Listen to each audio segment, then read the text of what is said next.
And at that time I was dating someone, so it's kind of inappropriate. But I mean, I wasn't saying it to everyone. Now you guys know, but yeah.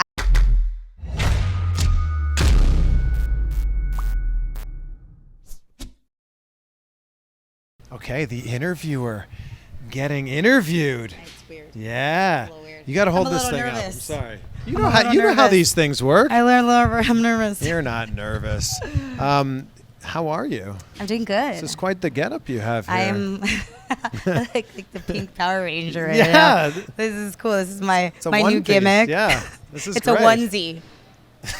It's an adult onesie.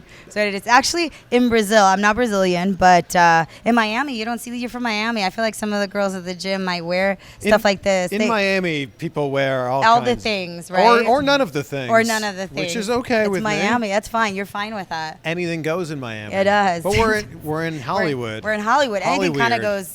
goes here too. Oh, It's a anything lot. goes in Hollywood. Yeah. You know. So How close do you I guys know. live to here? I want to say 45 minutes on like a no traffic day, which is very, very rare. So it took us actually about an hour to get here today. So it's not too bad. That's not terrible. So we live close, so it's southeast from here, a little closer on the way to San Diego. So if you guys been, we live near Monrovia, so people You're from in California know. Orange County? It's like northern Orange County. Okay. So yes, The OC. the OC. Yeah. Do you remember that show? Of course. Yeah, I do too. Yeah. Did that just like date us a little bit? Yeah. Probably. Maybe a little we bit. We look good though, so it's I'm okay. 36. 30, Yeah. 35. Yeah, so we're like the same It's age. okay, we're the same age. Yeah, it's okay. Yes. I think people's first introduction to you, in the wrestling world at least, was Lucha Underground. Yes. Obviously. Yes. What was Melissa Santos doing before then? Yeah, that's a really good question. I was always and I grew up dancing, singing, and acting and doing all that. So I loved entertainment. I was also an athlete in school, so like I played water polo, and I was always just a hyper kid, always trying to challenge myself, do something new. And then out of high school, went to college for a little bit. I dropped out. That didn't make my parents really happy. And then I dropped out and started doing insurance. So like I was like a financial planner. It doesn't seem like it, but I can like crunch some numbers and get your 401k going. Wow. So I did that, and it was monetarily fulfilling, but I wasn't like happy. I would, oh my goodness, towards the end, like I've never said this, I don't think, on camera, but no one's ever asked me like this. So Okay. I That's what we would do. go out to my car, and I would just sit there and cry like towards the end, because like Oh I my hated God. it so much. And people are really mean sometimes in like the service industry. So I have so much respect for servers and just people that always are there to help you, because it's a hard job. And so I worked in a service industry that wasn't very like, I'd hand over a piece of paper, and it wasn't like a pair of sweet jeans and you're like, oh, I just paid $200 for this. Like I'd give them a promise that our insurance might work when it needs to work. So it was a lot, and people don't really like insurance agents, but I did okay. And people liked. I still have friends that I helped set up on the insurance and like their 401k and all that stuff. So I did meet some great people, but it wasn't fulfilling to me. So I ended up getting laid off. And then when I got laid off, I decided, I lived in Long Beach, California, which is not too far actually from here. Yeah. For those of you from Cal, you guys know where Long Beach is. But the drive out here, you have to drive everywhere. So driving to where I wanted to live to start auditioning, because after I got laid off, I'm like, you know what, forget it. I'm going to live on like a year of unemployment. I had saved money, and Yeah. I'm going to start taking some acting classes again, and I'm going to do this before I regret it. And so I went out, got a really kind of like not that great agent. It was like the first person that would look at me, because I didn't have any real credits, just like theater and things like that out of high school, and just little things here and there, but nothing that would impress anyone and go, I really want to sign her because she's doing great things, right? Because that's how it works. It's like people don't really start paying attention to you unless you Yeah. get something, It's a but you kind of catch-22. need something in order Yes. to pay. It's really, it's, you know what it's like. It's Yeah. hard. So I met with my agent. My agent goes, "Hey, there's like one of the first things I ever did. I was like, there's this show that's like it's wrestling, but it's a television show, and they're looking for girls to wrestle." And I'm like, "What is it?" And it was WOW. It was WOW Women of Wrestling, which is now on Access, right? They're killing it. So I was like, okay, like WWE. That was like the first thing I said, and I'm like, okay. So I go.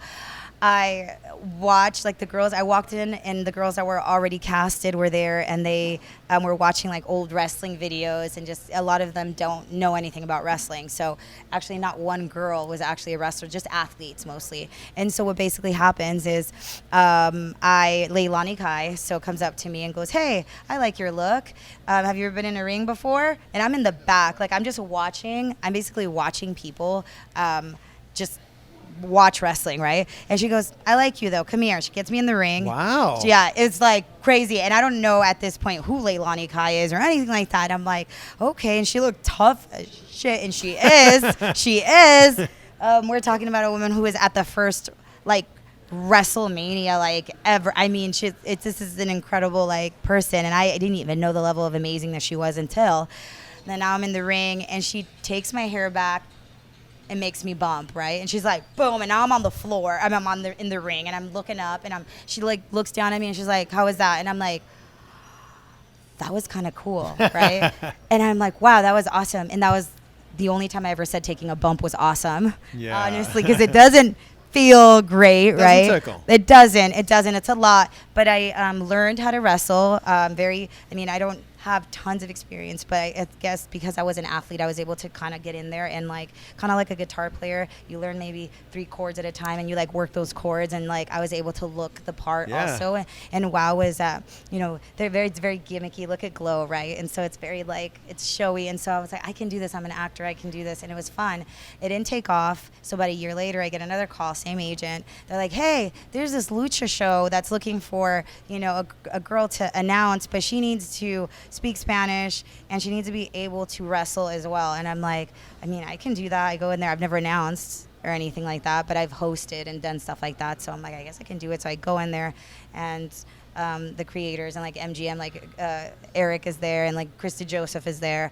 And at that time, I didn't know who they were. And then so they already knew that they wanted to see me. They asked for me because they saw me on Eva Lisa's page doing some kind of wrestling. Oh, okay. And then I was talking on the mic, and they're like, "Hey, we kind of like her. Does she speak Spanish?" And so that's how they contact my agent. And so that's how Lucha Underground happened. But it was all because of wrestling. But I wrestled first. They like hand selected you. Yeah, they saw me, and they're like, "Hey, we like her, and is she in LA? Perfect," because they didn't want to just they were gonna fly people in, but that's just like more of a cost, right? It is MGM. I mean, it's Robert Rodriguez. They had the funds to do that, but they were like, "Can we have her be here?" But I needed to speak Spanish too, because we did it in 2 languages the first season on Unimas, which was Univision's Univision's cable network, and that was so hard. I cried, but I was frustrated crying this time. I really want to do this. So after the first set of tapings, I sat in my car, kind of like the insurance, and I cried, but this was different because I'm like, everybody's watching me doing this, because it was really intimidating. And I cried out of frustration, because I do that sometimes too. So, but then I was like, no, I'm going to do this. And then I came back, and I figured out my rhythm, and it was awesome. Who was it that gave you, like, your presence in the ring as a ring announcer is different from anything we had seen before. It's weird for some, I think. It's not for everyone, because I growl a little bit, but that's just naturally me. But it worked so perfectly for Lucha Underground. It worked. It worked, yeah. And I just watched tapes. Like, I was just, like, watch people, and, like... So who was it? Like, I mean... I like Bruce Buffer. Yeah. Like, for me, even though it's not, like... He's not announcing for wrestling. He's a ring announcer. He's an announcer, but wrestling's a little. Everything's just everyone.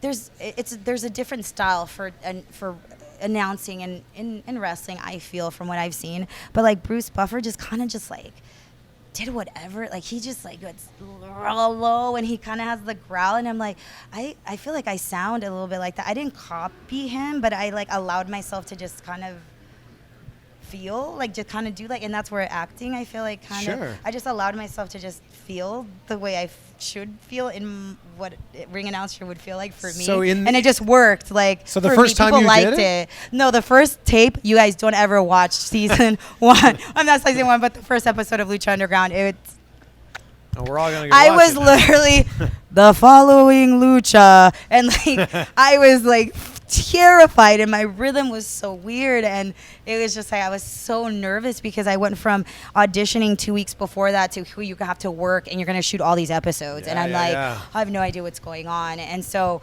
I was really intimidated, and I didn't know anyone in the business. Like I came in, I sat next to, at the time, Matt Cross, and I'm like, hey, hi, so you're a wrestler?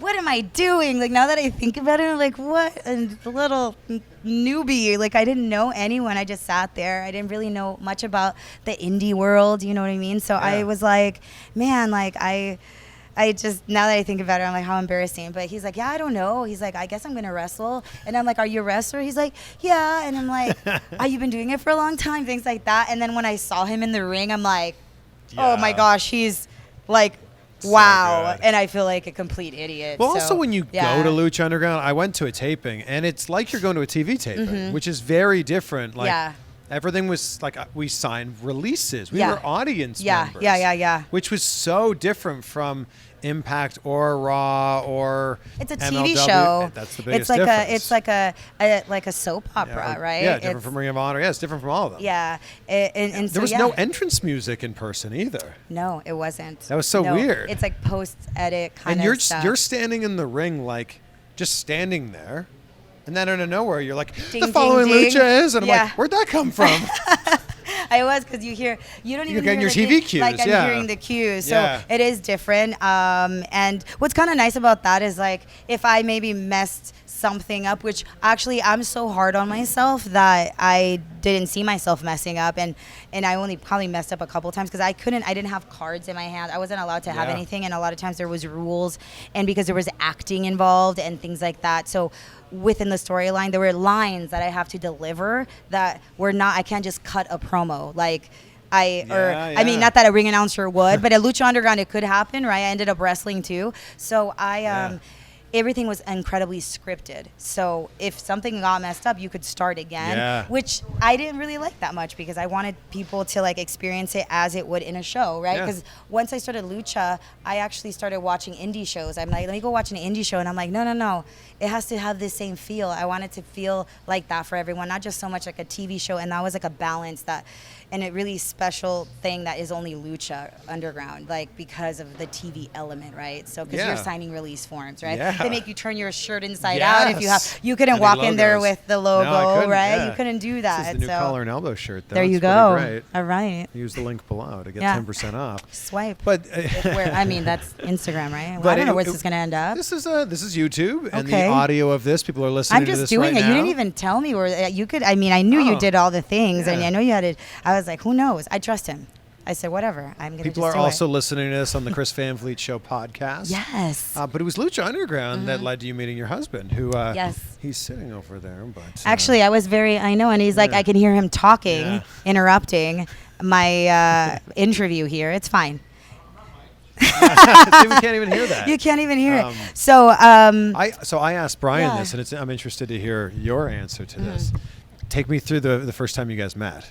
Well, I saw him for the first time at Lucha. He was actually not one of the guys that started right the beginning. Like there were some episodes before him, and then he showed up, and I was like, wow, like this is the type of wrestler I remember when I grew up watching wrestling. I grew up watching actually wrestling with my brothers. Like I only have brothers, and my first actual time I actually got hurt, injured, it was actually wrestling. I got dragged off the couch, and I don't know what move my brother called that, but I ended up cracking my head open. But it was because I wanted to wrestle with my brothers, right? Yeah. And so I grew up with brothers, so like I got toughened up really quick. But when I saw Brian, I'm like, wow, that's like like what I imagine a wrestler like looks like. And I know now we have a lot of like a fast like cruiserweight. He is. That's why I'm saying You're like, that's not a man, that's a machine. It is. Ooh, the machine, la máquina in Spanish because lucha, you know.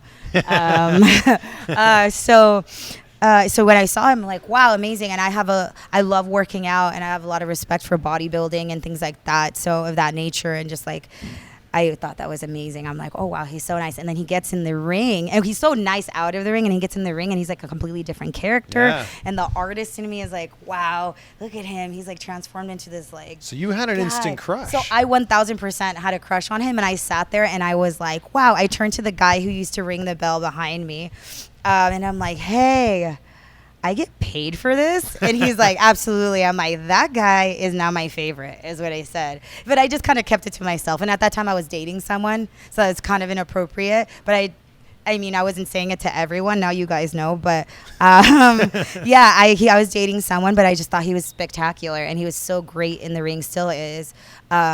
Just looks so good. I still get butterflies sometimes when I see him and they're doing his thing. So and now he's standing behind the camera right now. You could come in and at least let people know that you're here. Here, you want to? Okay. It's funnier. So is he really standing is there? He? We don't know. Nobody knows. What do we really know, right? Are we even really here right now? That sounds like the Jimmy Jacobs interview yeah, I just did. I know. This is me. That's me and Jimmy all the time. Am I ready? Are we ready to start? He's like, well, I mean, who is ever really ready?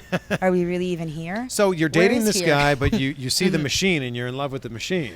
I am like I had a crush on him. Like I'm watching like my favorite character on TV. I totally was a crushing on him, and I like just kind of would just watch him in awe. I'm like, wow, he's so amazing to watch. So I felt like a little kid. I'm like, oh, that's my character. That's the guy I picked to like fight for. Call him Cage. And it was fun to say that. Yeah. Like his announcement was fun. And so I didn't even know I was doing that with my head. And then I saw, they're like, oh, that's cool. You always do that with your head. I'm like, what did I do with my head? And I'm like, oh, because the 559. I'm like, okay.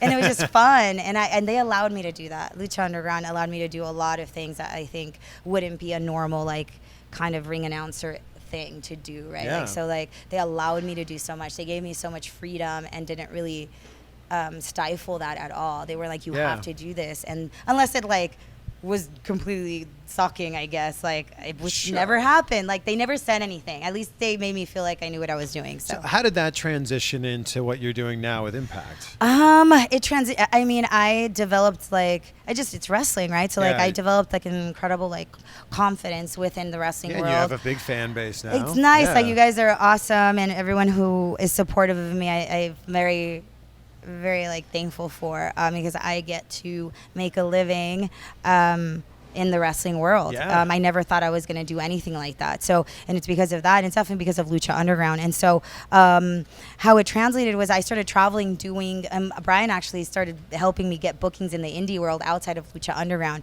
And so that helped me develop more experience in the indie world because it's different, and it kept me like on my toes because every independent show is different. You don't know what's going on. Sometimes it's just like the card changes in a second. It was very different than having a scripted, like basically a script, and like here you go, and having like a, you know, the AD come over and hand it to you and they're like, here's your script for the day, Melissa. Very different than the indie world, right? And that kept me completely, I felt like that kept me, it was the best training. To tell you the truth. I mean, Lucha Underground, yes, trained me, but I was still very sheltered because it's TV. So like, there isn't just catering at every promotion. Like people try, right, to make it comfortable, but it's not like that, right? Like sometimes you're in the trenches a little bit, and so I love that though. Like I love the grittiness of it. I love the camaraderie of it. I love being able to see like fall in love and have admiration for people in this industry doing the incredible things that they're doing. It was all in the indie world as well. So like it just kind of came together. And when Brian decided to go to Impact, he got signed at Impact, like, oh, I would love to do Impact, right? But there wasn't really a place for me at the time, and they don't have an on-camera constant ring announcer. And then it got, I guess, Dawn thinking and Scott thinking, like, how do we use her? Like, and Ed says, you know, Ed's like owner of Impact, and so Ed goes. Apparently, he says, "Hey, who's that?" Right? Like he didn't really know who I was. Like it's Lucha Underground. It wasn't seen on a lot of networks. You know, and we had one network, and it was really, you know, it's hard for people to watch, but people still watched it. Like it's incredible, right? And so, but Ed didn't, and he was like, "Oh, well, Melissa's a ring announcer for Lucha Underground." He's like, okay, we need a girl like her doing backstage interviews. And they already had a backstage interviewer at the time. So they're like, oh, we're not going to just bring her in. And so eventually they did bring me in, and I guess it just worked out. I guess they were going to replace the person that was there. And then, it kind of worked out, and I just snuck in.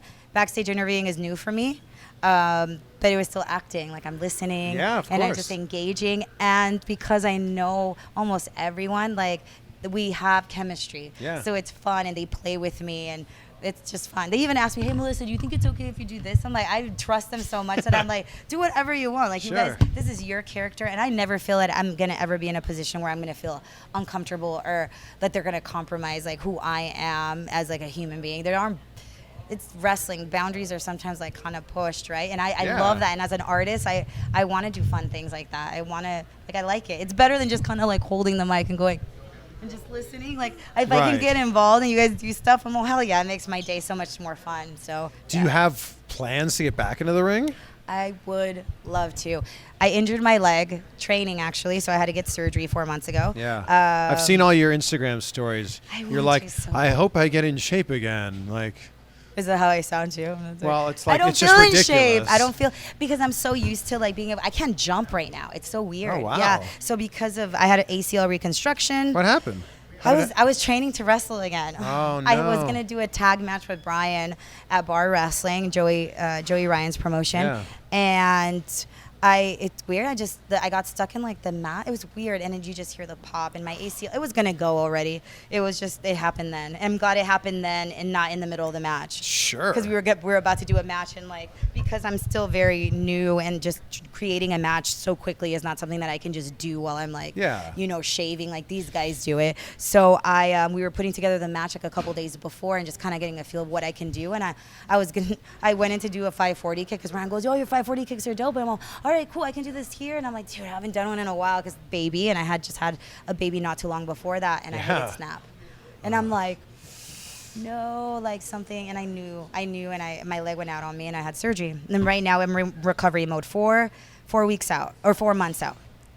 But the plan is to move forward from here. I would like to, before I am an old viejita, old lady, and I can't do this anymore, and before all the joints start going out, I would like to possibly super kick someone in the face. Like, I'm sure that'd be great. Any takers? I don't know. Havoc's down. Like, she's like, I'll take a super kick from you. I'll take a German from you. I'm like, I'm not. Anyone would suplex you, Havoc. But sure they would. But see, but it's how sweet they are. Like, everyone's like supportive of it. So maybe I'll do. Who knows? Maybe Impact will let me do something small, fun. I don't know. Well, you're putting it out into the world. I am. We manifest that, right? The things that we want. So yeah. Yeah. Okay. Yeah. Well, I want to be respectful of your time here, because everyone is waiting here. I like it. I should start interviewing you. No, that'll be on your show. I know, guys. So maybe we got a show coming up. So maybe we can get you on my show. We can't talk about it just yet, but hey, some surprises, guys. Some prizes coming up. So I'm excited. I'm happy to answer any questions. I have questions for you. Where's your kid if you guys are Tomorrow we're gonna have her for tomorrow's tapings, but she's with grandma. Oh, yeah. That's the best. The best. Free babysitting. Absolutely, it's the best. We all with kids know.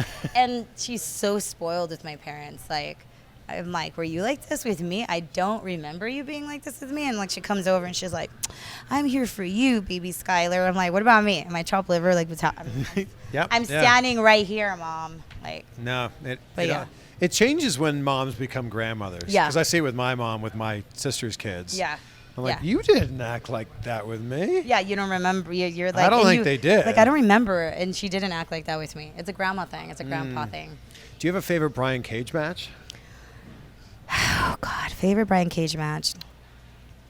I have a non-favorite Brian Cage match. Okay. Remember that one time you put skewers in your head, and I think Sami Callihan did that? He allowed it to happen. Oh, I was so mad. Why that pretty face? Like, I know it was in his head, but it was so close to his little pretty forehead, and he was bleeding, and he looks up at me and kind of winks, but the camera didn't see that, and I'm sitting there trying to hold my mic like, I'm going to kill him right now. And we had just started dating, so I'm like, keep yourself. Yeah, like, you're like, is there going to be more of this? Yeah. Jeez. And he also had an incredible match where I can't pronounce that match that you had in Japan. Come here really quick. Yeah. I thought that was. I don't know if there's enough room. No. I feel like I know he's taking up. Look at. Look at the size of this man. Why do you have the keys around your neck? How did that even? How are we taking this off? Those are my keys, by the way. They're gonna just stay there. What was the match that you had in? I don't want to butcher his name in at Noah. Against Nakajima? Nakajima, but whole name is just Nakajima? It's like Katsu. Yeah, I wanted to honor the name. I just call him Nakajima. So I thought that was such an incredible match. That's probably my top. And I had no idea what the commentary team was saying, but all I knew is they were so hyped for it, and they'd be like, "Oh, Brian, KG," and I was like, "Hell yeah!" I was like, "Dude, yo." I was more. Yo, I'm going. I was more psyched on the fact that they knew like all of my like move names. Yeah, and it was like, so cute. 5-star elbow. Weapon X, Drink Claw. And it was so amazing. I was so hyped for it. I've never heard a commentary team and just commentary so hyped in my life. And I had no idea what they were saying, but it was freaking amazing. And I love that they called you KG. It was cute. My first experience with Japanese wrestling, obviously I have no idea what they're saying, but it's awesome just because they're so like turned up to 11 the entire time. Yeah. Y'all in Japan. Have you? Let's ask Chris a question. Have you seen that match, Chris? Oh. No, I haven't seen that match. What the? But I look forward to seeing. It's so good. It's absolutely amazing. Well, you want him to lie to you? No, I would know. I would Chris have asked doesn't lie. him, and he would have been caught in that lie real quick. Yeah, but been like, so what was the finish? What was the finish? Well,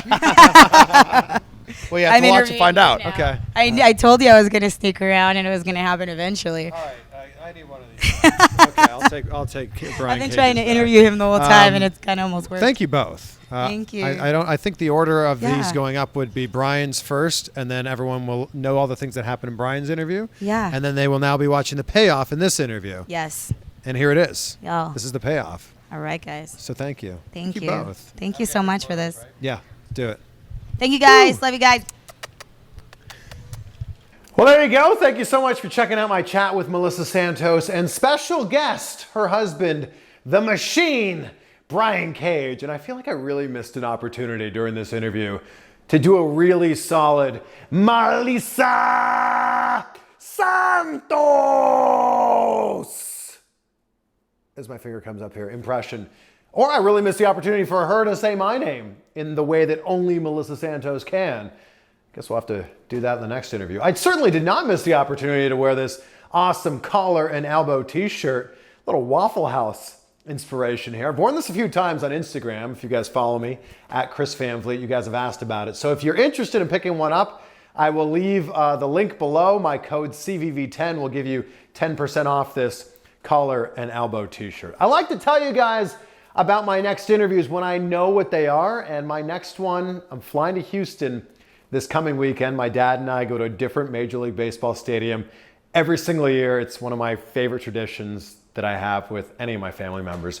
So my dad and I have been to 22 Major League Baseball stadiums. This year we're going to see the Astros play. And who lives in Houston? Well, yeah, Booker T lives in Houston, but I already reached out to him. He's not there this weekend. Sammy Guevara lives in Houston. So as soon as I land, Sammy Guevara is coming to my hotel. We are doing the interview. Looking forward to that one. So if you have any questions for Sammy Guevara, please drop them below. I really enjoyed this chat with Melissa Santos. She is so awesome. So excited for her and Brian Cage and their little baby that they have as well. And the fact that they get to go to work together at Impact Wrestling, I think is pretty awesome. If you want to listen to just the audio version of this interview, as you know, or maybe you don't know yet, but I will leave it in the pinned comment below, that, yeah, I now have a podcast with the very original name of The Chris Van Vliet Show. And it would mean, honestly, so much to me if you took just 27 seconds out of your day to leave a 5-star review on Apple Podcasts. You don't understand how important it is when you're just starting to get a podcast off the ground like mine. My podcast is now